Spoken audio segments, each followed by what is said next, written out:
Hi, this is Tim of the 1916 Company. Welcome and thanks for logging on. If you love this watch, email us tmosso@the1916company.com for purchase, pricing, and availability questions about this watch. Today, I am discussing a long-awaited redesign of the core Blancpain iconic model.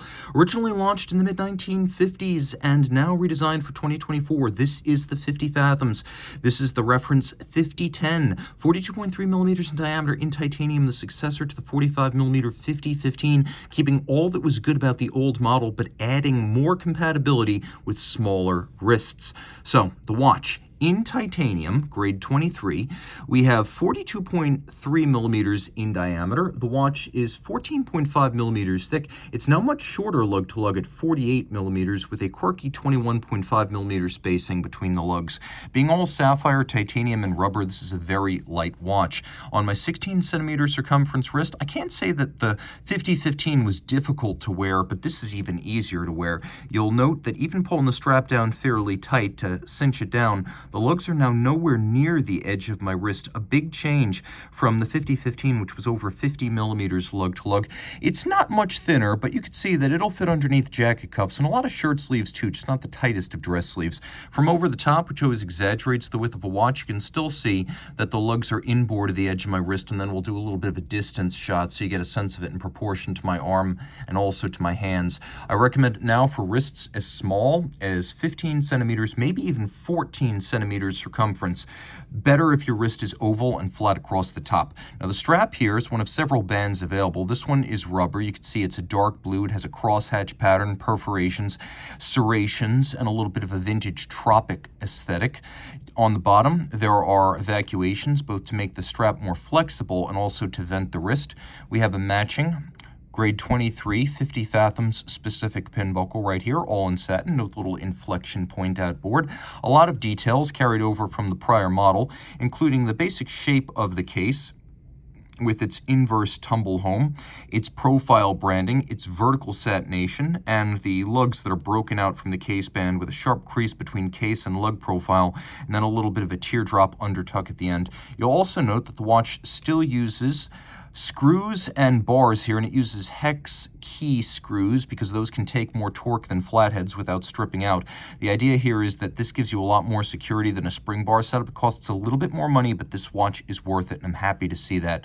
We've got an oversized crown with a small low-profile shear guards, and then a bezel that has a nice sharp serration, and this sort of knurling that gives you a nice sharp bite when you hold it is great for manipulation with hands that may be wet, sweaty, or gloved, so you can really dig in and control it precisely. Let's hear the detent.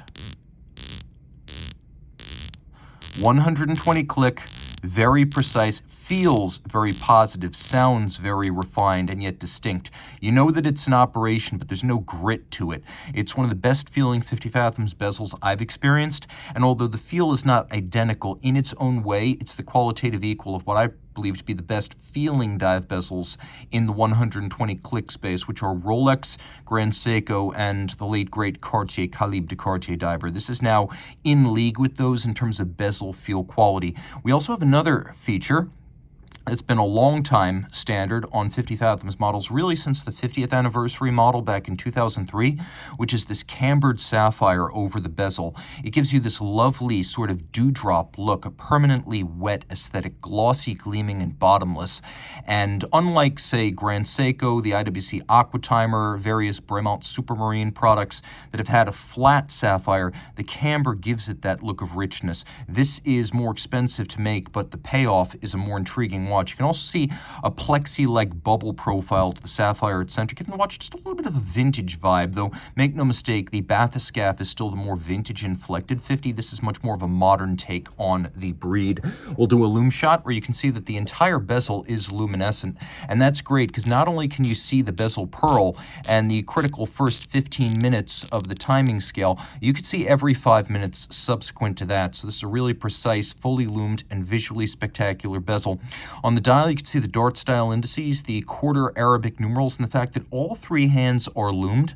So you can see the seconds hand ticking away, and you know whether your dive timer is actually functional.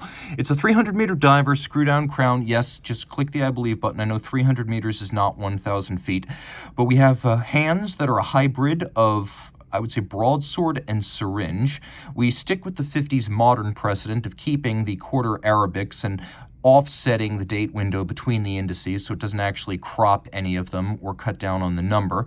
There are very few visual cues to let you know this is not the 5015. Proportionally, the idea was to keep everything identical, so without another watch, preferably a 5015 to give scale, this should look like the old model. There are a few cues that give it away, and the biggest one is the fact that if you look at the titanium 45mm 5015 and you look at its dial, it'll have a distinct stepped center disc, whereas this blue metallic sunburst does not have a distinct center disc. Now, if you want to look for more details, you'll find that this dial is printed a little bit more precisely. If you look at the curly Q in the split of the F on 50 and fathoms, you can see it has a distinct hollow in it. That is not the case on the 5015, and just about all of the printing on the dial is a little bit sharper and better detailed here, but that's one of those things you really only notice when you've got them side by side. All applique features, no printed dial this. We have our numerals and our indices both. We have a hacking seconds function, and we have a quick set date. Flip it all over, we still have the great caliber 1315, an automatic derivation of the 13RO manual wind. It's still 3 barrels. It's still a 5-day power reserve at bare minimum. It's still a 4 hertz beat rate. It is still anti-magnetic with a silicone hairspring. It is still free sprung with a variable inertia balance. You can see the little variable inertia bolts on the balance wheel. It is still 6 position adjusted rather than the chronometer standard of 5, going above and beyond all this pivoting on 35 joules. The rotor here, in a combination of blackened surfacing and satin finished rose gold, it is designed to look like a 1950s 50 fathoms rotor, so that's where that comes from. You can see the 1315 in this application has always used a more modern finish, so we don't have stripes or some sort of rosette guilloche or something that would look out of place on a modern caliber. Instead, we have this sort of snailing that runs across the bridges, and we have truly broad, mirrored, and lovely bevels that are so good I would compare them to the likes of Romain Gaultier and Laurent Ferrier. While I acknowledge that these are more mechanized in their fabrication and finishing than those autologerie brands, this is still far beyond the finishing level that you'll find on almost anything in its price class, and it leaves the Royal Oak offshore diver for dead in this regard. We also have beveling within all of the jewel and screw sinks. Screw heads are black polished. You can see we have solarization on the ratchet wheel and satination on the remainder of the wheels. Everything here really nicely done. This remains the ultimate autologerie dive watch and the one I would most love to own. Lots of subtle changes, but the same basic goodness. The watch you fell in love with, just now a lot more wearable. Reach out to T. Mosso at the1916company.com for purchase and pricing details. And one more detail, no tricks are played to get that 5-day power reserve. This is still a 4 hertz beat rate watch, and you can see the smooth sweep of the seconds hand to prove it. Again, reach out to T. Mosso at the1916company.com for pricing.